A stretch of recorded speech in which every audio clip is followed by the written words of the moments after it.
טוב. Il revient. בוקר טוב ושבת שלום. בוקר טוב, שלום. Tu cries, toi. Non, vous m'avez stressé avec vos chutes, il y a la caméra qui tourne. Alors, c'est pas grave. Bon, ça me décompressait, moi. Depuis le début de cette caméra qui est en face de moi, je suis stressé. Les gens ne me reconnaissent même pas. Mais bon, Bezrat Hashem aussi. On commence dès maintenant, Parashat Shavua et Parashat Tetzavé. Mais nous sommes aussi un Shabbat un peu spécial, puisque cette année, puisque nous sommes dans le Shabbat, pardon, de... Juste un instant, voilà. Nous sommes dans le Shabbat de Zachor. Zachor qui est une mitzvah assez de la Torah. C'est souvenir d'Amalek, une marche Zichro. Amalek, ce peuple qui naît de la descendance de Esav par l'intermédiaire de Eliphaz et Timna, vont donner un enfant qui s'appellera Amalek. Amalek donnera une descendance dramatique puisque c'est un enfant qui est Yotze Minaklal, exceptionnel dans l'histoire, car c'est le seul enfant des nations du monde qui n'a pas besoin d'avoir de raison, comme on le sait tous, c'est répété et répété dans tous les livres, qui n'a pas besoin de raison pour nous haïr. La seule raison pour laquelle Amalek veut notre extermination,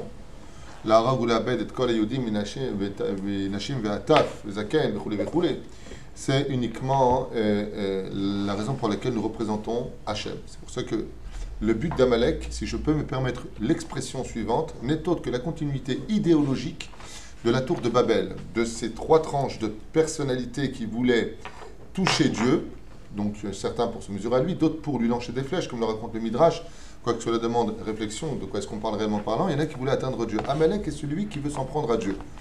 Mais il a compris que pour atteindre Dieu, il faut s'en prendre à ses enfants. Donc lui, le seul but d'Amalek, en d'autres termes, ce n'est pas de nous exterminer parce qu'on lui aurait pris un pays, parce qu'on lui aurait pris ces boîtes de nuit, comme c'est raconté souvent dans le Midrash vis-à-vis de l'Égypte, par exemple, ou la Purim, par lesquelles nous serions, entre guillemets, assimilés, avoir profité du repas de Achashverosh, pas du tout. Ce n'est pas que cela. Lui, il a une raison fatale, c'est parce qu'il sait que le tétragramme se trouve dans chaque juif, le Yud Kevavke est en nous, et son but, c'est d'exterminer le juif pour atteindre Dieu. Faire du mal, tout simplement, pour le plaisir du mal. En d'autres termes, vous avez compris qu'Amalek, c'est le mal. Donc, étant donné qu'il est le mal aussi bien intériorisé que extériorisé, nous avons le devoir et la mitzvah de le tuer, de l'exterminer, d'accord, en tant que nation. Bien entendu, vous savez que depuis à peu près l'époque du roi David, on ne sait plus exactement derrière quel peuple se cache le Amalicite, le Amalek dont on parle dans la Torah. C'est pour cela que Amalek a un rôle difficile pour nous, dans le sens où on va le traduire, comme disent les Chachamim, dès que tu verras un homme qui se lèvera contre toi pour t'exterminer alors que tu ne lui as rien fait, c'est un peu le cas de la Shoah, sans vouloir déterminer exactement le système même de la raison de la Shoah. Mais il faut savoir que Hitler n'avait rien à en vouloir aux Juifs. Les Juifs étaient à leur place, ils n'embêtaient personne, la plupart d'entre eux étaient, comme on l'a lu déjà il y a plusieurs années de cela, assimilés à cette époque. Donc on ne peut pas dire qu'ils étaient même avocats, parce que Hitler a payé son pouvoir par l'intermédiaire de l'argent juif. Donc, quelque part, il n'y avait pas de raison. Il faut tuer du juif parce qu'il faut tuer du juif, même s'il a mêlé à cela les homosexuels, les communistes et autres. Mais il n'y avait pas de raison valable. Ahmadinejad, aujourd'hui, pareil, il veut exterminer le peuple juif. Et il le dit, d'accord? Donc il veut nous exterminer, mais qu'est-ce qu'on t'a fait? On t'a rien fait. On était sur une terre où il n'y a jamais eu de pays, il n'y a jamais eu de drapeau, il n'y a jamais eu de peuple. Un peuple palestinien inventé de toutes pièces par le mandat anglais, comme on en a souvent parlé, prouvé sur le domaine historique. On ne parle pas d'idéologie ici. Et bien à partir de ce moment-là, on voit que cet homme-là représente Amalek. Ils ne sont pas contre Hachem. Ils ne sont pas contre Hachem, ils se battent justement. Alors la force d'Amalek, c'est ce qu'on va tout de suite découvrir, quoique je voudrais plonger dans la paracha de la semaine aussi, qui est la paracha de Tetzavé. Mais si, ils le savent. Nabuchodonosor lui-même n'a pas voulu lui-même, je dis bien lui-même, détruire le temple, parce qu'il savait que celui qui s'en prenait aux enfants d'Israël aurait affaire à Dieu lui-même. Donc il a envoyé Nebuzaradan, qui était ministre de l'Intérieur dans son royaume, pour faire la sale besogne, le sale travail. Okay? Mais ils le savent. Maintenant, je te rappelle que de travailler au nom de Dieu pour exterminer les autres, la question est de savoir de quel Dieu est-ce qu'on parle, puisque nous-mêmes dans la Torah il est prescrit, tu ne suivras pas les autres dieux. L'autre il croit Elokim Acherim. Donc Dieu, c'est bien facile de lui donner un nom. C'est bien de donner un nom à Dieu, mais il faut savoir de quel Dieu on parle. Il y a aussi un Dieu qui s'appelle, entre guillemets, Chazve Shalom, de lui donner ce nom-là, mais le Satan qui est en nous. Et si on l'écoute, c'est qu'on en a fait de lui un Dieu, même s'il ne l'est pas depuis le début, si ce n'est qu'un ange assujetti au service divin. Il ne faut pas oublier qu'on peut même rendre, tiens, je vais rendre ça Dieu pour moi, Chazve Shalom. Eh bien, à partir du moment où je rends Dieu, je lui ai donné cette émouna, et la émouna va me faire vivre en tant que Dieu. Donc c'est un problème vis-à-vis de la foi, puisque la foi fait vivre, comme on le sait. Alors, Amalek, vous savez qu'il a une personnalité, on disait tout à l'heure, un peu spéciale, puisqu'il n'y a pas de besoin de raison pour te haïr. Il te hait, et la Torah nous donne à 2 endroits un commandement de le détruire, de l'exterminer. Vetimche et zecher Amalek. Vetimche et zecher Amalek veut dire et tu effaceras le souvenir d'Amalek. Et de l'autre côté, on voit donc que cette mitzvah-là, premièrement, est assujettie pour nous, enfants d'Israël, nous sommes, nous, assujettis à cette mitzvah d'exterminer physiquement Amalek. Bien entendu, on ne parle pas, faites très attention, qu'un homme ne s'imagine pas une fraction de seconde voir un non-juif, parce qu'il nous dirait, sale juif, t'as Amalek, je te tue, chas v'shalom. Il faut pour cela la réunion du Sanhédrin, il parle de peuple, que personne ne prenne l'initiative, chas v'shalom, sur l'échelle individuelle, de décider qui est Amalek ou pas. Il faut avoir de la chokma pour cela, et ne pas faire de bêtises. De l'autre côté de la Torah, il est marqué, Emcho et Zecher Amalek. Et là-bas, qu'est-ce qui est marqué? J'effacerai le souvenir d'Amalek. Alors on a ici 2 pôles. D'un côté, on a la mitzvah pour les enfants d'Israël d'effacer le souvenir d'Amalek, puis de l'autre côté, c'est marqué que c'est Dieu qui efface le souvenir d'Amalek. Alors, Milchemet mitzvah, nous l'avons. De l'autre côté, on a une Milchemet où Dieu dit que c'est moi qui m'en occupe, pas vous. Alors, décide. Amalek, c'est toi ou c'est moi? La réponse se trouve dans plusieurs catégories, donc on appelle le Pardes, le Pshat, le Remez de Darash et le Sod. Et pour nous, on va s'en tenir à une explication pashtanite, c'est-à-dire simple, parce que je voudrais quand même avancer. La raison est très simple, c'est que il y a, comme on le voit dans la Torah, à propos de Vaishlach et Yaakov et Malachim, des anges vers son frère. Et là-bas, les mots qui sont employés sont vers mon frère ou vers Esav. On ne sait pas exactement de quoi est-ce qu'on parle. On parle de ton frère ou on parle de Esav? Oui. À partir du moment où on ne sait pas de qui est-ce qu'on parle, les Chachamim nous disent, parce que Amalek sait se déguiser. Il a une partie de lui qui est franche, Toro Kevaro, comme par exemple Ahmadinejad, qui n'a pas de problème de dire en public, par les médias, sa haine vis-à-vis d'Israël et ses intentions. Et il faut savoir que c'est un miracle aussi grand que la sortie d'Égypte. D'abord, un Amalécite qui ose se montrer et dire « Je vais vous exterminer ». De lui, nous dit la Torah, sort et lutte contre lui, parce qu'en fin de compte, il s'est déclaré à toi. Mais il y a aussi un autre Amalek qui est pire que le premier, qui est beaucoup plus dangereux, qui est beaucoup plus difficile, au point que le roi David a dit lui-même, Ribono Shel Olam, maître du monde, dis-moi qui sont mes amis, car mes ennemis, je les connais. C'est-à-dire qu'il y a ce Amalek qui se présente aussi bien comme un frère que comme un Esav, comme un Racha. Quand l'Amalek se présente comme Esav, c'est-à-dire qu'il montre ses vraies intentions, la mitzvah nous est incombée à nous d'effacer réellement le souvenir d'Amalek dans dessous des cieux. Et on verra de quelle façon. Quand il s'agit par contre d'un ennemi qu'on ne voit pas, qu'on ne comprend pas, qu'on ne décèle pas et qui se montre réellement comme un ennemi, par la suite, une fois qu'on lui a fait confiance, alors Dieu il dit Amcho Emchet Zecher Amalek, c'est moi qui effacerai son souvenir de dessous les cieux. Ça veut dire que Dieu ne nous demandera pas des choses impossibles. Car d'un côté, on ne doit pas défier les nations du monde, mais de l'autre côté, il faut qu'on se méfie d'eux. Donc on voit ici que le souvenir d'Amalek se passe en 2 dimensions, d'où le verset Timchet Zecher Amalek mitahat hashamayim. Tu effaceras le souvenir d'Amalek dans dessous des cieux. En dessous des cieux vient faire allusion au fait que nous savons qui est le Amalek, puisqu'il s'est déclaré en tant qu'Amalek, c'est-à-dire haine gratuite vis-à-vis des enfants d'Israël, pour l'exterminer pour la raison pour laquelle il est né, c'est-à-dire représenter Ségoula, l'Hachem, un remède pour Dieu parmi les nations du monde. Donc, celui-là, mitachat hashamayim, en dessous des cieux, c'est pour nous. Et au-dessus des cieux, c'est le Amalek qui reste caché derrière les nuages, derrière le ciel, celui qu'on ne voit pas venir. Et Akadosh Baruch Hu dit, ne t'inquiète pas, celui-là aussi, je m'occuperai de lui. Donc on voit ici une association de guerre entre le peuple d'Israël et Akadosh Baruch Hu, dans lequel l'extermination d'Amalek doit se faire aussi bien à travers le dévoilé que le caché de l'histoire de Purim, où on a 2 espèces d'Amalek dans l'histoire, le premier qui est Aman, le deuxième qui est Achashverosh, où les Chachamim nous disent derrière Hagav que Achashverosh détestait encore plus les Juifs que Aman. Mais ça, c'est un sujet pour lui-même. La Haftara, qui en suivra à propos de la paracha de Zachor, on nous parle du prophète Samuel. Vous savez que le prophète Samuel vivait à l'époque du roi Shaoul et du roi David, et même s'il n'a vécu que 52 ans et que le règne du roi Shaoul ne dura que 2 ans uniquement, eh bien là-bas, le roi Shaoul de la tribu de Binyamin se présentera devant Hachem pour accomplir justement la fameuse mitzvah d'effacer le souvenir d'Amalek. Et cette mitzvah d'effacer le souvenir d'Amalek se conclura par une guerre victorieuse, puisque le roi Shaoul sortira contre le roi Agag, donc amalécite, et gagnera cette guerre en rapportant 2 choses. La première, du bétail. La deuxième, le roi lui-même. On sait que le roi Shaoul était un roi extrêmement kadosh, saint d'esprit. Et non, dans Shmuel Aleph, on nous dit que la raison était pour simplement qu'il fallait récompenser les soldats. Et puis, bizarrement, il va vouloir sacrifier sur le korban les animaux d'Amalek. Curieusement. Pourquoi ? Quand le prophète Samuel viendra le voir en le dégradant de son titre de roi pour lui faire comprendre qu'il avait désobéi à Dieu, le roi Shaoul va essayer de se justifier vis-à-vis de lui.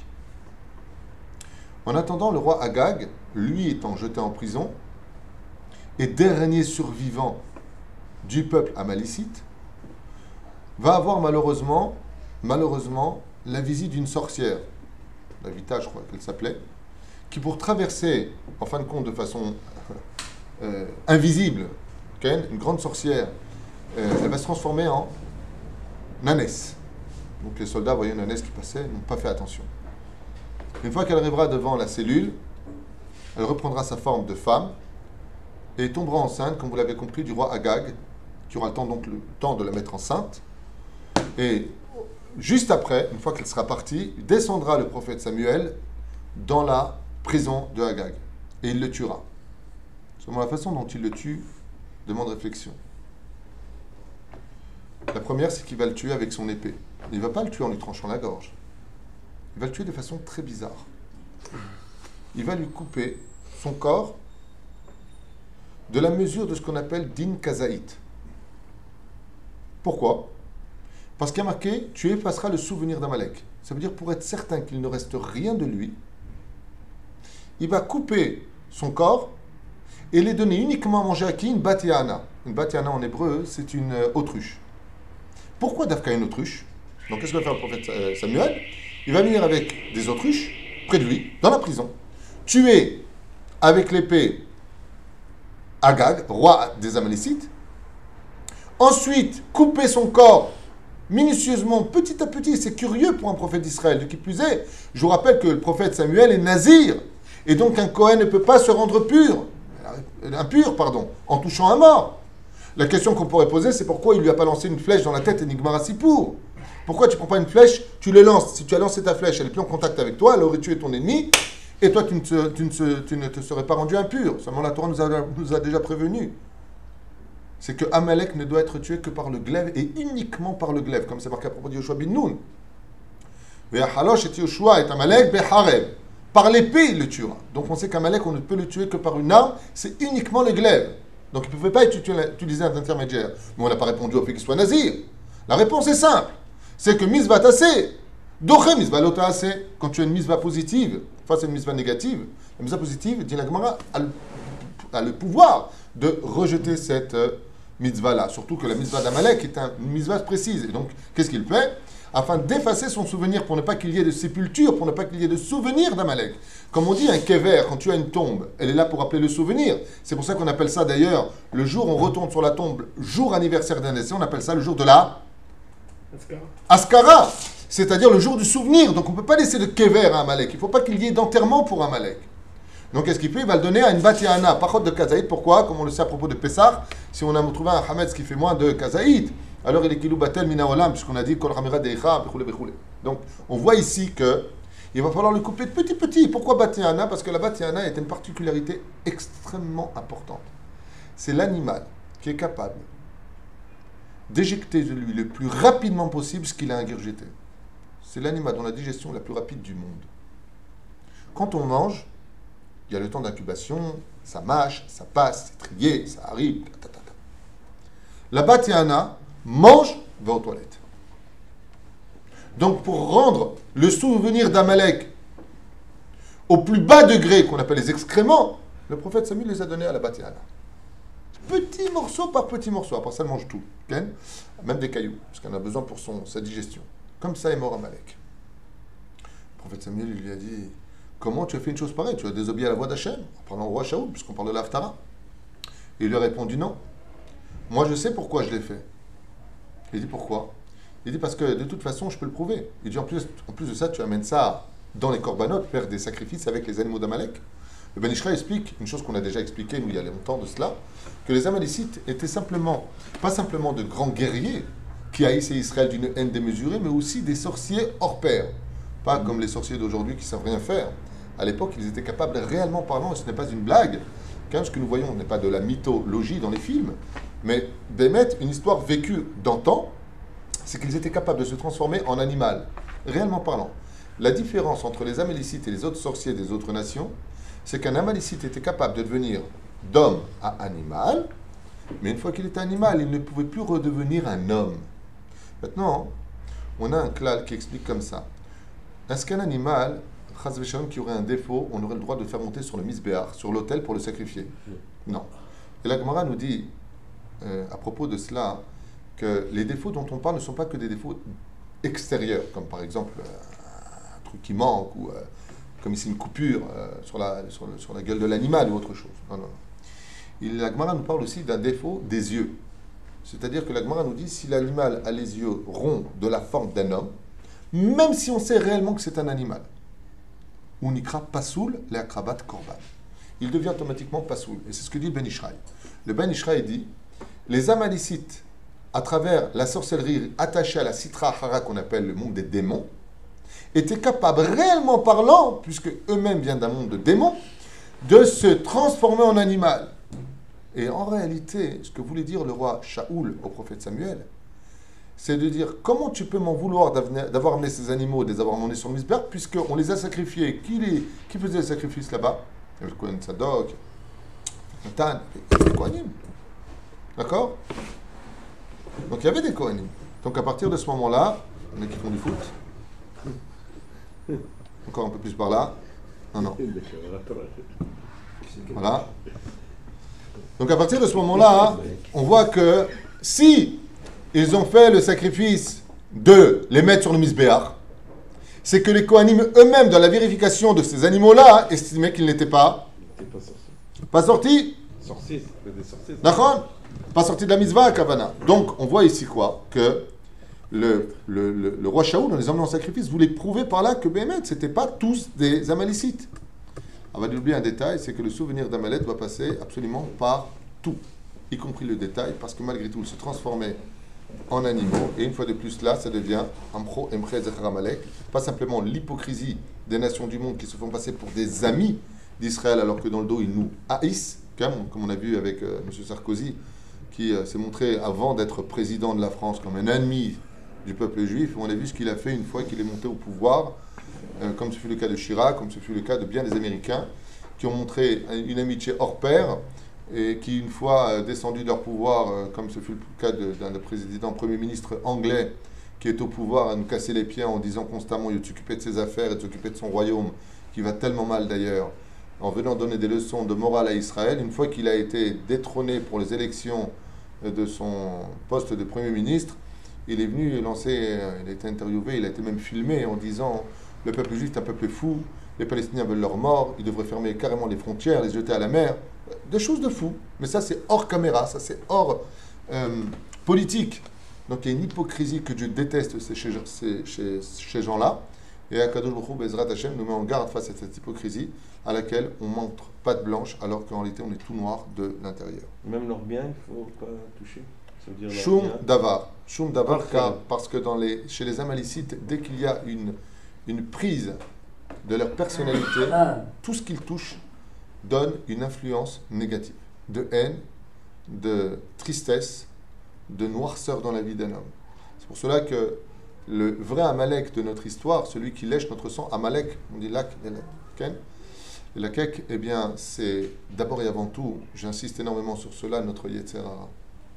On a un Yetzer Hara en nous qui, malheureusement, peut abriter aussi une espèce d'Amalek de notre personnalité, C'est pour ça qu'on doit effacer son souvenir à travers réellement la teshuva. Quand on fait réellement teshuva, on doit réparer ce que l'on a fait et ne plus jamais les rapporter en souvenir, comme dit par exemple le Rav Dessler dans Mirtav de Velia, où il dit comme ceux qui, quand ils ont fait des bêtises avec une fille, ils ont fait teshuva, puis voilà que 10 ans plus tard, cette fille passe, elle est très très belle, et l'autre il dit ouais, te rends compte, j'étais avec elle. Alze Nehemar Timche Zechar Amalek. Le Amalek était en toi qui t'a fait tomber dans la faute, doit absolument s'effacer. Ça veut dire ne viens pas rappeler ce que tu as fait. N'en parle pas, car ça peut être considéré comme étant du vantardisme, oui, et de ce fait, la personne non seulement montre qu'elle ne le regrette pas, elle ne le fait plus, mais en tout cas, elle a besoin encore de s'en vanter et en tire en profit. Et tout ce qui appartient à Amalek ne doit pas appartenir au profit d'Israël en aucun cas. Timche et Zecher Amalek mitachat Hashamim udor dor. Bezrat Hashem, Milchamet Hashem, lotishkach, Bezrat Hashem, qu'on n'oublie jamais, jamais d'effacer son souvenir. On ne parle pas de tuer simplement Amalek, on parle aussi d'effacer son souvenir, d'où l'expression Imar Shemo ve Zichro, dont les initiales forment les lettres du mot Yeshu. Va Mevin, Yavin, Bezrat Hashem. Tov. On se tiendra là, qu'est-ce qui se passe pour la paracha de Zachor. T'as oublié Yeshu, c'est JC. Tov. Yeshua. Ve'ata, Tetzavé, et Bnei Israël. La paracha de la semaine, Bezrat Hashem, nous parle de Kikaron, des habits du Kohen Gadol, la Lot Ner Tamid. C'est ce que nous allons un petit peu définir ensemble. Ve'ata, Tetzavé, Bnei Israël. Le nom de Moshe Rabbeinu alav Shalom ne figure pas dans 18 parachiotes de toute la Torah.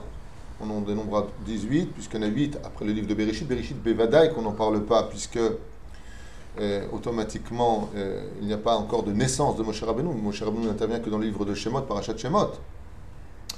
Mais dans la paracha de Tetzavé, on n'y voit pas son nom, car, comme il a dit, Machanina Misifrecha, efface-moi de ton livre, Misifrecha, Sefer Chaf, comme on le sait tous, du 20e livre de la paracha. C'est le 20e livre de la Torah, puisque la paracha de Tetzavé est la 20e paracha depuis Bereshit, Noach, Lech Lecha et ainsi de suite. On comptera la 20e Mahanina Misifrecha Sefer Kaf, c'est-à-dire du 20e livre de la paracha de la semaine.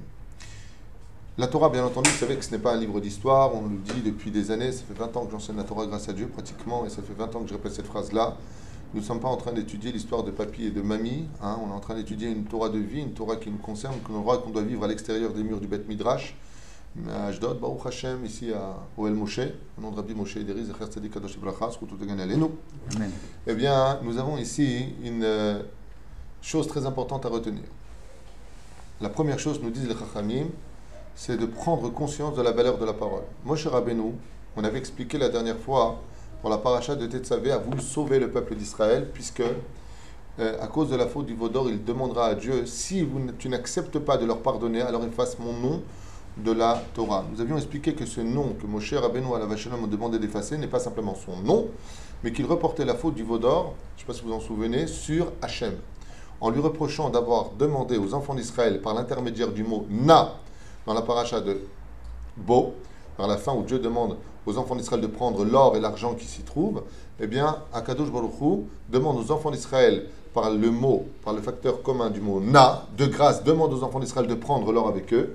Moshe Rabbeinu reproche à Hachem la faute du Vaudor par l'intermédiaire du mot Na. C'est-à-dire que si tu n'avais pas demandé aux enfants d'Israël de prendre l'or en Égypte, il n'y aurait jamais eu de Vaudor, puisque c'est l'influence de l'Avodah Zara sur l'or des Égyptiens qui a embaumé l'atmosphère de cette impureté et donné l'idée de faire cette statue, ce veau qui parlait, qui broutait, qui courait à travers le Sinaï en disant « Je suis, voici tes dieux qui t'ont fait sortir d'Égypte ». À travers ça, on en reparlera, Bezrat Hashem, va parler de Kitissa, à voir de quoi est-ce que l'on parle réellement quand on parle du veau d'or. Quoi qu'il advienne, Moshe Rabbeinu alav Shalom demande à Dieu de l'effacer de son livre. De là, les sages nous mettent en garde et nous disent « Regarde, un homme qui, au nom de la mitzvah de sauver le peuple d'Israël, vous savez qu'il est très important de s'occuper, comme on le dit, on le répète, des enfants d'Israël. Avant, Baruch Hashem, de s'occuper de soi jusqu'au bout, occupe-toi de toi, mais fais partager à autrui, et avec autrui ce que tu as acquis afin de faire monter avec toi l'ensemble du peuple d'Israël, car eux et toi, nous faites qu'un. Eh bien, ça, Moshe Rabbeinu le fait, et pourtant c'est une grande mitzvah. Et voici ce que nous disent les sages. Mikan les medim anuki assur lo le'adam lekalel et atzmo. De là, on verra qu'un homme ne devra en aucun cas maudire. Qu'est-ce qui se passe? Je cherche je trouve pas Tzara Midrashim chez moi. Ah, il est dans mon casier. De là, on voit, disent les Chachamim, que la personne doit faire extrêmement attention de ne pas se maudire, même sous condition. Si tu extermines les enfants d'Israël, alors efface-moi. On voit ici une condition.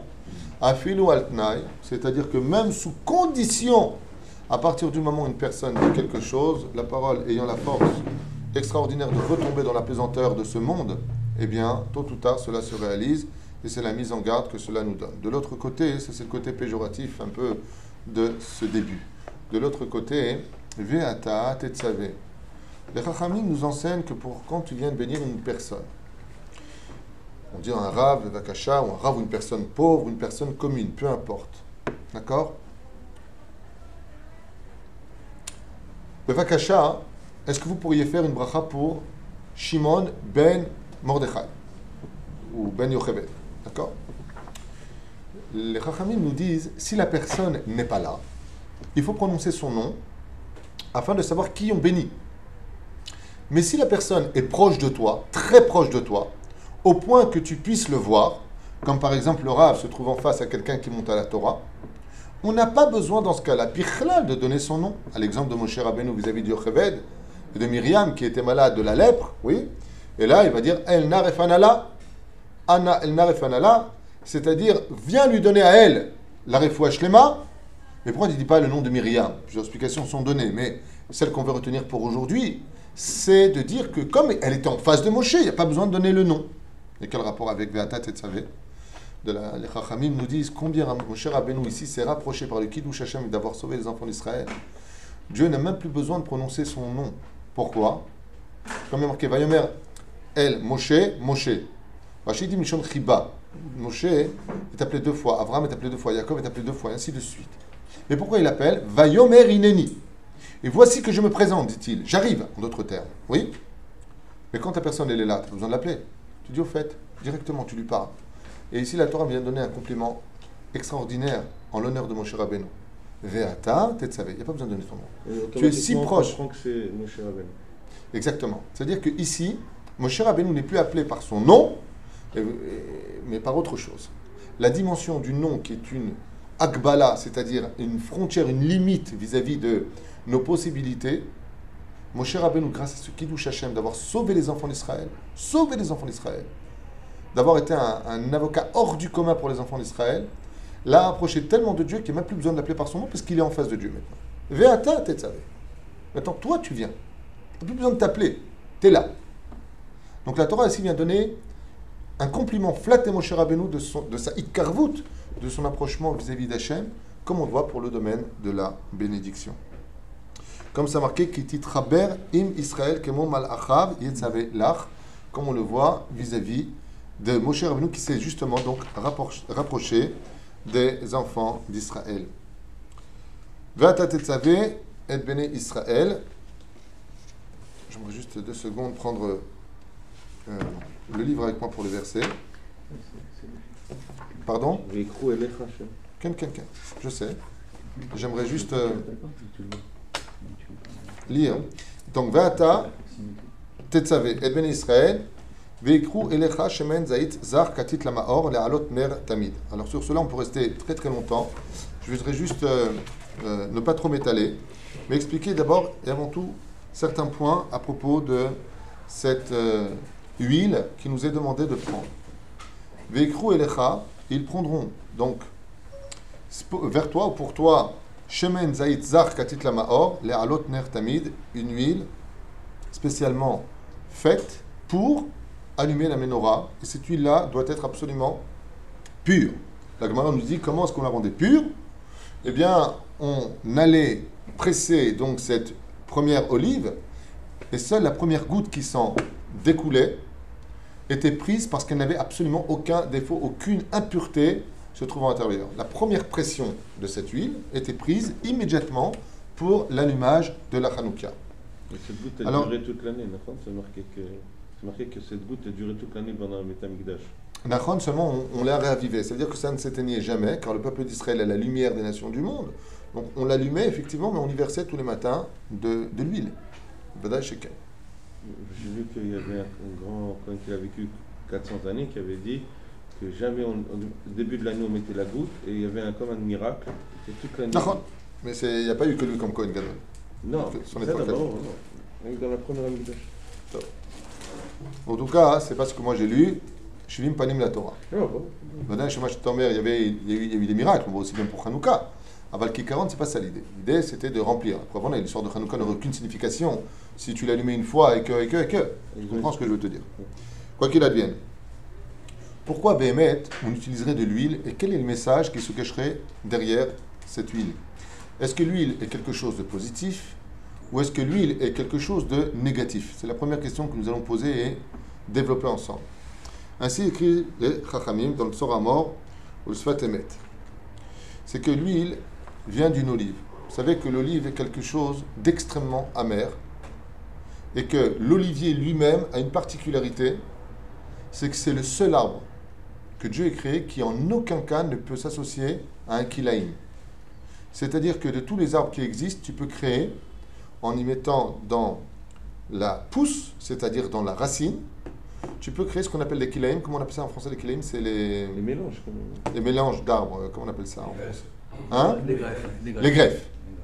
L'olivier est un arbre qu'on ne peut pas greffer parce que les fibres repoussent, étant donné qu'elles sont huileuses, elles repoussent toute association avec aucune autre espèce d'arbre. C'est-à-dire que dans sa racine même, l'olivier ne peut pas s'assimiler à aucune autre nation au niveau du machal, au niveau de la métaphore qui nous est donnée ici. Pas simplement l'huile, mais aussi l'arbre lui-même. De là, on voit que l'arbre représentant Abraham, Yitzhak et Yaakov, donc les trois patriarches, ont donné une telle puissance au niveau de leurs racines que même si l'arbre tourne un peu tordu, en allant un peu à droite et à gauche dans s'assimilant, étant donné que la racine est bonne, tôt ou tard, il redeviendra automatiquement cet Israël, ou l'expression Israël Shechatou, Israël Hu. Même si Israël a fauté, c'est-à-dire qu'on est tordu, si la racine est bonne, automatiquement, elle devient bonne. D'où l'expression des olives, car Israël, étant donné que c'est un peuple qui est capable, je le dis bien, qui est capable, comme c'est marqué dans Betsa, Kaf et Amoud Bet, de défier Hachem, c'est un peuple qui est capable de dire non, on ne veut pas, ou oui, on veut. Baruch Hashem, le libre arbitre, qui est le plus beau cadeau que Dieu nous ait fait sur terre. Le servir parce qu'on le veut, non pas par le robotisme ou la crainte de Allah Akbar. Si tu ne fais pas, je te coupe la tête. Mais uniquement par le cœur, je veux le cœur de l'homme, viens à moi si tu le veux. Mais je veux te laisser ce libre arbitre pour ne pas qu'il y ait une espèce de robotisme. Je ne veux pas des anges, je veux des hommes. Et la liberté de vouloir venir à Dieu par amour est le plus beau cadeau, je dirais même le seul cadeau qu'on puisse faire à Dieu, car tout lui appartient.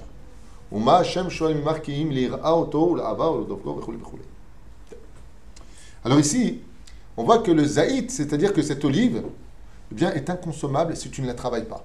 Essaye de prendre une olive, tu ne peux rien faire avec. C'est franchement dégoûtant. C'est amer, ça n'a pas de goût.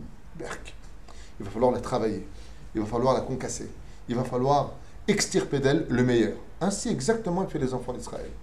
Les enfants d'Israël sont rentrés dans ce qu'on appelle dans la Kabbale ou même dans la Torah le Koura Barzel, c'est-à-dire en Égypte. Là où on a été travaillé, on a été capable de ressortir en tant que peuple des enfants d'Israël, c'est-à-dire de Yaakov Avinu en tant que peuple. 12 tribus descendent en Égypte par l'intermédiaire de 70 âmes, ressort de cette extraordinaire histoire juive, un peuple. Mais ce peuple-là, d'ailleurs, sachez une chose, c'est le peuple de Adam et Ève au niveau de la faute originelle. Quand tu auras le Mashiach, Bezrat Hashem, renaîtra un nouveau peuple d'Israël qui correspondra à Adam Arishon avant la faute. Et ça, c'est un sujet très important qu'on élaborera. Ça veut dire que pour l'instant, tout ce que vous connaissez depuis le début des temps de notre histoire n'a rien à voir avec ce que nous vivrons, Bezrat Hashem, quand la terre sera remplie de la connaissance de Dieu. Ce nouvel Israël aura une telle dimension qu'on ne s'appellera plus d'ailleurs les enfants d'Israël, mais on s'appellera les enfants de Yitzhak. Bnei Yitzhak, car on sera capable de vivre à un tel niveau que la justice divine aura atteint le niveau de la miséricorde divine. On aura un tel niveau d'amour pour Dieu, de connaissance d'Hachem, que rien ne nous fera peur si ce n'est que d'aimer absolument Akadosh Baruch Hu, pour ne jamais le décevoir. Donc il y aura deux shlav du peuple d'Israël. Moi je parle du premier shlav, celui qui vient pour réparer la faute originelle. Et il y a celui qui rejoint Adam, Rishon et Ève avant la faute originelle, qui correspond d'ailleurs à la fête de Purim, qu'on expliquera certainement ce Shabbat Bli Neder. Quoi qu'il advienne, malheureusement ce ne sera pas filmé, c'est un très très très bon cours, Bezrat Hashem, qu'on étudiera ensemble. Donc ça c'est la première chose. On voit que l'olive, elle, ne peut être valable que quand elle est concassée, quand elle est travaillée à un très haut niveau. Ainsi le juif, qui Yetzer Leva Adam Ra Mineurav, le juif naît comme une olive, donc avec beaucoup de choses négatives, il va falloir qu'il travaille ces midot, qu'il se travaille dans sa vie pour pouvoir y accéder. La deuxième chose, c'est que lui-même, elle-même, est extrêmement positive, parce qu'elle est quand même, malgré tout, un combustible qui permet d'éclairer. L'huile a une particularité, c'est que combien même tu la mélangeras, on le sait tous, oui, à n'importe quel liquide, il t'a soufflé mal. Elle montera toujours vers le haut. Ça veut dire que même si tu viendrais l'assimiler, ce peuple juif, aux pires nations du monde, sache qu'un juif reste juif. Et si malheureusement, des fois, il l'oublie, il y aura toujours quelqu'un pour le lui rappeler qu'il est juif. Vous avez compris de quoi je parle. Quoi qu'il advienne, oui, à partir du moment où un juif est donc comparé à de l'huile, vous savez pourquoi donc les Tunisiens sont les plus proches du judaïsme antique de la Torah. Eh bien, on y reflètera la neshama du juif, ha-neshama, neshama, otiot, hachemen, qui sont exactement les mêmes lettres. La neshama est représentée par l'huile dans ce monde, c'est pour ça qu'elle représente l'intériorité du verre, le verre, l'extériorité qu'on appelle le corps, et on ne peut pas le mélanger. Parce que de toute façon, on le remontera toujours à la hauteur la plus élevée de toutes, c'est les nations du monde. J'aimerais quitter ce côté positif de l'huile, Maurice reste avec moi, pour parler du côté négatif. L'huile aussi a des côtés pathétiques. Comme par exemple, tu préfères une tache d'eau sur ta chemise ou une tache d'huile? Hein? Toi, de l'huile? Ça dépend si on est tunisien. Ça dépend si on est tunisien. Tov. Quoi qu'il advienne, on voit que l'huile aussi a des côtés très négatifs. Comme par exemple, peut provoquer des maladies, comme le cholestérol ou autre. Peut provoquer un surpoids, donc être mal dans sa tête, ne pas se trouver bien. Oui, mais elle peut avoir des côtés qui représentent le bien, et elle peut avoir des côtés qui représentent le mal. C'est pour cela que l'antithèse de l'huile, c'est l'eau. Pourquoi? Je vous donne un exemple. Les Chachamim disent que l'huile, c'est le Yetzer Tov et c'est aussi le Yetzer Hara, dans les deux domaines. On peut se servir de la Torah, de la lumière de la Torah, pour aller vers le service divin le plus absolu en travaillant les Shem Shamaïm. Et on peut, Chas V'Shalom, se servir de la lumière, de l'huile, donc de la Menorah, pour, Chas V'Shalom, utiliser les forces du mal. Comme dans la Torah pour les honneurs, le kavod, l'argent, embrassez-moi les mains, les pieds, et ainsi de suite. D'accord? On compare aussi la Torah à l'eau. Tout à fait. Donc, ici, on a quelque chose d'incroyable. C'est que l'huile sert à éclairer l'étude de la Torah. Mais de l'autre côté, la Torah est comparée à l'eau et non pas à l'huile. Alors, les mains d'Avardomé, sur le domaine physique, si vous prenez un verre que vous remplissez d'huile, jusqu'ici, et que vous y versez une goutte d'eau, qu'est-ce qui se passe? Il tombe. Qui tombe? L'eau. Non, l'huile. Absolument pas. Non, c'est l'eau. Fais-le à la maison. Elle va descendre en bas. Automatiquement, si tu verses une goutte d'eau à l'intérieur, l'huile sort. Jamais une goutte d'eau sortira. C'est une goutte d'huile qui sortira. Et si tu verses maintenant beaucoup d'eau à l'intérieur de ton verre d'huile, toute l'huile sortira et toute l'eau rentrera.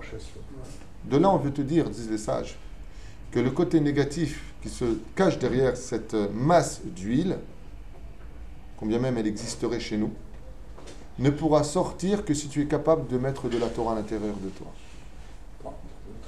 C'est-à-dire que plus tu rentreras de l'eau en toi, plus tu feras sortir de façon physique ton huile, c'est-à-dire le négatif de ta personne. C'est pour cela que ici, cette huile dont je parle, étant donné qu'elle a une source qui est positive, qui est la racine, ensuite elle a un grain, et une olive qui est négative si elle n'est pas travaillée, on ne peut rien en faire. C'est dégoûtant. Essayez de manger une olive, c'est amer, non mais c'est infect, c'est immangeable. Mais elle devient mangeable. Hier, j'ai mangé Baruch Hashem des olives. J'ai dit à mon épouse, Baruch Hashem, comme c'est bon, elles sont excellentes, des olives noires comme ça, un peu fripées. Comme c'était bon, mais ça a été travaillé. C'est resté avec un peu d'huile, pas trop d'huile. De la même façon, l'huile dont on parle a un côté très positif, mais il peut avoir un côté aussi péjoratif. Et la façon de le travailler, la façon de le sortir de nous-mêmes, eh bien, c'est de le vaincre. Sur ce, le roi Salomon explique dans Michelet, Tov Shem, Mishem Tov, Miyom Amavet, Miyom Ivaldo. Curieusement, le roi Salomon compare l'homme, le nom de l'homme, à l'huile. C'est quand même curieux. La raison est la suivante. Vous savez que, comme on le disait tout à l'heure, même la meilleure des huiles, c'est-à-dire celle de la Ménorah, celle qui était dans le temple, avait pour force d'éclairer le monde. Pas simplement à travers les Kohanim qui travaillaient à l'intérieur, puisque ça se trouve en face de la parochet, c'est-à-dire du rideau à l'intérieur du temple, mais ça éclairait le monde de par sa magnificence. Eh bien, les sages nous disent que la kavana du roi Salomon, l'intention du roi Salomon était d'expliquer que dans ce monde, rien ne peut battre l'huile, sauf une seule chose. Laquelle? La terre. C'est-à-dire que si tu prends l'huile, comme on l'a dit tout à l'heure, et tu le mélanges avec n'importe quel élément sur terre, l'huile gagnera toujours. Tôt ou tard, même si tu mélanges avec une batteuse, attends 10 minutes, pssst, ça remonte en haut. Seulement, si tu viens et que tu prends cette huile, comme on l'a vu justement à Hanouka, et que tu la verses dans la terre, même la meilleure des huiles, même celle de la Ménorah, celle qui était tellement pure, est avalée par la terre et ne laisse aucun souvenir. Il dit par contre, l'homme, s'il a de la Torah en lui, s'il a fait de la rentrée de la Torah en lui, alors automatiquement, même si tu le mets sous terre, et bien même après 2000 ans, tu t'appelleras toujours de Rabbi Shimon Bar Yochai, Rabbi Akiva, Rabbi Tarfon, tous les grands d'Israël, le Chida Kadosh dont nous venons de faire la Iloula, ou tout simplement Rabbi Feinstein, ou Shabbat ce sera sa Iloula, même si ces gens-là sont enterrés depuis des années, leur nom, lui, est capable de remonter là où la meilleure des huiles ne peut plus jamais remonter. D'où l'expression Tov, Shem, Mishem Tov. Mieux vaut le nom dans ce monde que la meilleure des huiles, parce que le nom a la particularité de pouvoir monter là où même la meilleure des huiles n'a aucune chance et aucun espoir de pouvoir réexister. D'où la formule de Tov, Shem, Mishem Tov, comme nous l'expliquent les Chachamim. C'est pour ça qu'il faut venir au cours, pour savoir. Une phrase que l'on dit tous les samedis matins, tous les shabbats matins, on ne sait pas de quoi on parle. Donc vous venez de comprendre, Bezrat Hashem, que l'intention est de dire que, mais comme c'est marqué, Keter Keuna, Keter Levia, Keter Malchut, Keter Shem Tov, Al Gabehen, le fait d'avoir un bon nom sur terre, d'avoir acquis ces midotes là, d'avoir laissé un bon souvenir, eh bien, ça vaut mieux que la meilleure des huiles, car Dieu ne veut briller qu'à travers ceux qui auront laissé un nom pour lui. Et sur ce, je fais une parenthèse très importante. Je vous donne la recette et le remède. Comment laisser un nom sur terre? C'est très simple. Occupe-toi du nom de Dieu et lui s'occupera de ton nom. Ne le fais pas dans cet intérêt, bien sûr. C'est évident. Sinon, c'est plus les Shem Shamaim. Fais-le uniquement au nom d'Hachem. Tout celui qui fait une mitzvah dans ce monde, en l'honneur d'Hachem, qui fait des cours de Torah en l'honneur d'Hachem, fait grandir le nom de Dieu. Et étant donné que Mida, Kenegen Mida, Lobatla, mesure pour mesure ne s'annule pas, Dieu te dit, tu m'as fait grandir mon nom, je ferai grandir le tien. Puisque ces gens se sont attachés à la Torah de vie, à Etzraïm, leur nom devient éternel, donc automatiquement Dieu associe leur nom à son nom à lui, donc ces noms-là vivront pour toujours, contrairement à l'huile qui n'est rien d'autre qu'un combustible intermédiaire pour faire briller le monde dans lequel nous nous trouvons. Et sur cela, j'insisterai énormément pour vous faire comprendre que tout ce que fait Dieu est pour notre bien, car Dieu n'a pas besoin de notre lumière, Chasvé Shalom, pour voir ce monde. Dieu remplit le ciel et la terre de par sa présence. Car Dieu est omniprésent et omniscient. Donc, si on venait maintenant nous faire comprendre pourquoi nous avions réellement une Ménorah dans le temple, les Ma'adavardomé et les Chachamim nous disent pour la chose suivante, c'est très simple. Un jour, le roi s'enfonça vers un monde dans un prosdor, comment dire un prosdor, un couloir très obscur. Maintenant, le valet qui accompagnait le roi, lui n'y voyait rien, tandis que le roi avait la faculté de pouvoir voir dans cette obscurité. Alors, qu'est-ce qu'il a fait? Pour mettre à l'aise le valet qui devait marcher devant le roi pour annoncer la venue du roi, mais lui ne voyant rien, il lui a dit, le roi, en mon honneur, prends une Ménorah et allume-la, et marche devant moi. Mais en réalité, la Ménorah, elle venait éclairer le pas de qui? Du roi ou du valet? Du valet. Du valet. D'accord? C'est pour cela que Dieu nous demande à nous de prendre une Ménorah et de l'allumer pour nous éclairer, nous, de la présence divine, non pas Chasvé Shalom, donner de la lumière à Dieu, comme certains auraient pu le penser, Bar Minna. Dieu préserve. Ensuite, nous avons ici Shemen, Zaït, Zach. Donc on verra que le Shemen Zaït, quand on va continuer un petit peu, représente l'intériorité de l'homme et que les habits, puisqu'on parle beaucoup des habits du Kohen, des Kohanim dans la paracha de la semaine, parlent du corps, de l'extériorité. Donc on sait, au début de la paracha, on parle de la Neshama et ensuite on va parler de l'extériorité, c'est-à-dire du tissu qui couvre notre Neshama, du levouche, de l'habit qui couvrira notre corps et sur cet habit-là, les habits que nous mettrons sur nous-mêmes, qui sont au-dessus de la nature, dans certains cas. Eh bien, ici on nous dit Shemen Katit la Maor. Qu'est-ce que cela veut dire? La Lot Ner Tamid. D'abord et avant tout, il faut savoir que ici nous avons une allusion sur les 3 Beth Amikdash. Le premier Beth Amikdash a duré 410 ans. Le deuxième Beth Amikdash, donc 70 ans plus tard, avec le retour de Ezra et Nehemia, pour la reconstruction des enfants d'Israël, va durer 420 ans. Et cela, c'est marqué dans les mots Katit, puisque Katit s'écrit Kaf, Taf, Yud, Taf. Et cela nous fait Kaf 20, Taf 400. Donc 420 pour le deuxième temple. Ensuite, Yud, Taf. Ensuite, Yud, 10, Taf, 400, 410 ans. Donc nous avons ici Katit. Combien de temps? La Mahor. Qu'est-ce que cela veut dire, la Mahor? Eh bien, cela vient nous dire que pendant 420 ans et 410 ans, il y aura de la lumière. Mais uniquement pendant cette période. Et après, ce sera le plongeon dans la galoute, dans l'obscurité la plus absolue. Mais ensuite, qu'est-ce qui a marqué? Où est le troisième Beth Amikdash? Les Alot Ner Tamid. Et étant donné que le troisième temple, Bezrat Hashem, lui sera construit et ne sera plus jamais détruit, les Alot Ner Tamid. Par contre, celui-là, lui, n'aura pas de durée puisqu'il sera là pour toujours, et toujours se dit en hébreu le mot Tamid. Les Alot Ner Tamid. Donc, le troisième temple sera là pour toujours. Bezrat Hashem.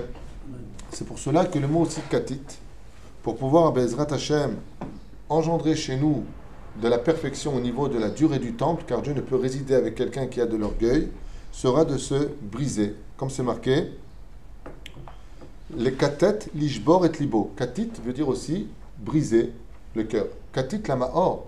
C'est-à-dire que si tu veux que de la lumière brille en toi, sois capable de briser ton cœur, ne sois pas orgueilleux, remplis-toi d'humilité afin de laisser ton verre se remplir, car un verre plein ne peut pas se remplir comme on le sait tous. On avance.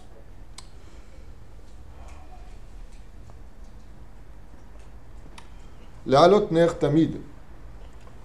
Si un Dieu nous a donné un jour un cadeau dans ce monde, c'est les enfants. Baruch Hashem. Pour cela, nous avons besoin de 3 choses. Nous avons besoin d'un nefesh, qui est le corps, d'un ruach, qui est le cœur, et d'une neshama, qui vient de Dieu. Donc nous avons, comme à l'histoire du ner, c'est comme le verre, d'accord? Dans le verre, c'est la matière. Nous avons donc la matière. Ner, c'est nefesh, nun, resh, ruach. Et ensuite, nous avons la mèche qui représente par la flamme la neshama. On est bien d'accord. Pour ne pas que cette neshama s'éteigne, non pas dans la vie, car tout homme qui est né pour vivre, tôt ou tard finira par mourir. Mais ici, on nous dit la halot ner tamid, c'est-à-dire que les enfants d'Israël ont un tafkid, un but à accomplir, un travail à faire, c'est de laisser l'âme, c'est-à-dire la lumière, la neshama que Dieu a donnée dans le corps, dans cette bougie de nos enfants, les halot ner tamid, de toujours faire monter nos enfants dans les graduations de la spiritualité. Quand on l'a déjà dit, expliqué, redit et re-redit, on le redira encore demain tant qu'on n'a pas compris le message, c'est que le but d'un père et d'une mère, c'est de faire monter la neshama de leurs enfants dans l'émanation d'Akadosh Baruch Hu. C'est-à-dire de faire briller le nom d'Hachem, faire un soc, faites de votre corps un corps pur, un corps dans lequel je pourrais résider, là où je pourrais briller par ta neshama, chelek elokam ima'al, une partie du Dieu vivant. Bien entendu, c'est du pshat. D'accord? Donc, toujours faire monter nos enfants dans l'étude de la Torah, s'asseoir avec eux, leur enseigner la Torah, les halot ner tamid, toujours be'ezrat Hashem, leur donner l'impression qu'ils n'ont pas encore assez appris, bien entendu, avoir joué à côté, s'occuper de... La Torah, ce n'est pas qu'à travers un livre, c'est surtout à travers la vie. Hein? Faire rire nos enfants, c'est pas moins important que d'étudier la Torah, au contraire, une Torah de vie, de sourire, Baruch Hashem, c'est une Torah de vie, et je le rappelle et je le répéterai toujours une fois de plus, combien il est important d'être agréable, combien il est important d'avoir une Torah de vie, et non pas une Torah sectaire, de peur, même si, bien entendu, j'insiste énormément, il n'existe pas de Teshuvah si on n'a pas peur du Gehinam, si on n'a pas peur du Gilgul, de la réincarnation, si on n'a pas peur du Kafakela. D'accord? Le côté de je veux aller dans le sens du poil pour plaire aux gens et avoir des auditeurs, c'est la dernière des choses à faire sur terre. Baruch Hashem, comme le dit le Reshit Chochma, il ne peut pas exister de Teshuvah dans ce monde si tu ne commences pas par la crainte de Dieu. Comme dit le Messie la Téchérim, même si c'est un très bas niveau d'avoir peur du bâton, il faut passer par cela pour arriver en haut de l'échelle. Et ensuite travailler avec Bezrat Hashem, passion et lumière. Bien. donc les ossifs constamment, emmener nos enfants, parce que Dieu nous a donné un enfant avec un corps extraordinairement beau. Il nous a donné, je ne sais pas si vous avez remarqué, quand je parle de beauté, chaque enfant a sa beauté, et pour chaque mère, son enfant est le plus beau. Ouais, d'accord, surtout pour les grands-parents. Hein. Eh bien, de la même façon, vous avez remarqué qu'un enfant, jusqu'à l'âge de 3-4 ans, jusqu'à ce qu'il devienne barda'at, il a tout le temps une lumière sur le visage. Un enfant, même s'il n'est pas très beau physiquement, mais sa peau reflète quelque chose de très lumineux. Ça, c'est la lumière que Dieu nous a donnée. L'alot nertamid, ça veut dire que cette lumière que tes enfants ont gardée sur le visage depuis leur naissance jusqu'à à peu près 3, 4, 5, 6 ans, jusqu'à l'âge de l'éducation, garde-le pour eux. C'est-à-dire que Dieu t'a donné une bougie allumée, tu peux la maintenir allumée. Comment? En y versant de l'huile, c'est-à-dire de la Torah. Contrairement à ce qu'on a dit tout à l'heure, où l'huile était l'antipode de la Torah, là, elle devient d'Avka, le combustible de la Torah. Be'ezrat Hashem. Il nous reste 5 minutes, donc j'aimerais aller très vite. Et voici que tu apporteras, tu rapprocheras mettant ton frère à Aaron Achicha. Vous savez que quand Moshe Rabbeinu, dans la paracha fin de Shemot, Akadosh Baruch Hu va tout simplement demander à Moshe Rabbeinu non seulement d'être le libérateur, mais aussi d'apporter non seulement d'être le libérateur, mais aussi d'être le Kohen Gadol. Et Moshe Rabbeinu, alav shalom, va refuser, va perdre plutôt exactement ce rôle d'être Kohen Gadol, et Aaron va être pris pour cela. Pourquoi? Le Midrash nous dit que Moshe Rabbeinu a eu honte de prendre tous les postes, alors que son frère Aaron était plus âgé que lui de 3 ans. Et Dieu répond à ce moment-là à Moïse, à Moshe Rabbeinu, en lui disant « Mais sache que ton frère est tellement parfait que quand il te verra, et qu'il aura su que tu as pris tous les rôles, il t'aimera encore plus, il sera fier, quoi, je suis le frère d'un tel tzaddik que Dieu a tellement choisi, il n'aura pas de haine. » Malgré tout, Moshe Rabbeinu, s'obstinant à refuser le poste de libérateur pour des raisons très importantes, justifié jusqu'à un certain degré et injustifié puisque Dieu se mettra en colère par la suite, justifié plutôt parce que Moshe Rabbeinu ne voulait pas la libération telle que Dieu la voyait, c'est-à-dire les libérer d'Égypte pour leur faire survivre les 4 galouillottes, la Babylonie, la Perse, les Yavan, les Grecs et Édom. Moshe Rabbeinu voulait, disent les Chachamim, qu'il y ait une libération finale, être le dernier libérateur maintenant. Mais Dieu ne voyait pas les choses de la même façon, malheureusement pour nous. Donc, s'il vous plaît. Donc, Moshe Rabbeinu alav shalom ne voyait pas les choses de la même façon pour nous. La reine Bezrat, il y en a qui ont le bras long, toi t'as le pied long, hein, je peux dire. Donc, on voit ici tout simplement que Moshe Rabbeinu va perdre ce rôle. Et pourquoi Aaron a-t-il été pris? Parce qu'il était capable d'aimer son frère, même si son frère aurait plus que lui. De là, on voit que le rôle d'un Kohen Gadol, c'est celui qui est capable d'aimer réellement les enfants d'Israël. Celui qui est capable de réellement vivre le bonheur des autres. Celui-là, on peut dire qu'il aime son prochain. Il n'a pas les boules parce qu'il a acheté une Porsche ou une Cadillac, il va savoir ce qu'il a, parce qu'il a acheté une super belle villa avec une piscine en forme de guitare. Oui, il est très content pour lui, comme si c'était réellement lui qui l'avait. Et c'est pour cela que Aaron va être pris pour ce rôle. Va sita bigde kodesh, et tu lui feras des habits de kodesh. Ainsi disent les chachamim. Mishum sheim shemen meramez al da'at hamoach. Étant donné que l'huile représente le sechel, c'est-à-dire le moach, le côté intérieur, la Torah, le sechel avec lequel on va s'exprimer, il va falloir donc donner, comme on l'a dit tout à l'heure, shemen zait zach, are bigde kodesh kiuna meramez al gouf. Eh bien, les begadim vont représenter le corps, c'est-à-dire l'extériorité de l'intériorité. C'est pour cela que, en hébreu, dès qu'on parle de Lachon HaKodesh, on arrive à rentrer dans des dimensions tout à fait différentes du français, de l'anglais ou toute autre langue parlée. Car il y a 3 façons en hébreu d'appeler un habit un habit. On appelle ça beged. Beged en hébreu vient du mot bigida. Pourquoi? Vous allez comprendre tout de suite. À la création du monde, vis-à-vis de Adam et Ève, ils étaient nus. Et étant donné qu'ils étaient nus, avant la faute, le bien et le mal ne faisant qu'un, ils ne se rendaient pas compte de leur nudité, donc ils étaient bien. Seulement après avoir consommé de la connaissance du bien et du mal de cet arbre-là, ils ont eu donc prise de conscience de la connaissance, Vaïd Boshéchou, ils ont eu honte. D'accord? Donc en ayant honte, étant donné qu'ils avaient trahi Hachem, Dieu leur a fait un vêtement de peau pour les couvrir. Mais ce vêtement de peau n'est rien d'autre que le symbole du rappel de la trahison, de la faute originelle. Ce qui fait que quand on porte des habits, on porte le symbole d'une trahison, car avant on était nus, avant la faute. Ce qui fait que si, chas v'shalom, homme comme femme, on sort dénudé, automatiquement, qu'est-ce qu'on a fait? On a non seulement pas fait le tikkun, c'est-à-dire la réparation de la trahison que nous avions faite, mais de qui plus est, on dit à Dieu, je n'ai rien à faire. Non seulement j'ai fauté, je me redéshabille encore. Mais la différence qu'il y a, c'est que maintenant, tu es conscient que tu n'es pas de sa noix. Quand une femme sort avec ses épaules dénudées, même si à ses yeux, parce qu'elle est complètement assimilée aujourd'hui, où tout est normal, c'est la mode, qu'est-ce qu'il y a? Ça va, vous voyez le mal partout. C'est pas le problème. Mais il y a des halakhot.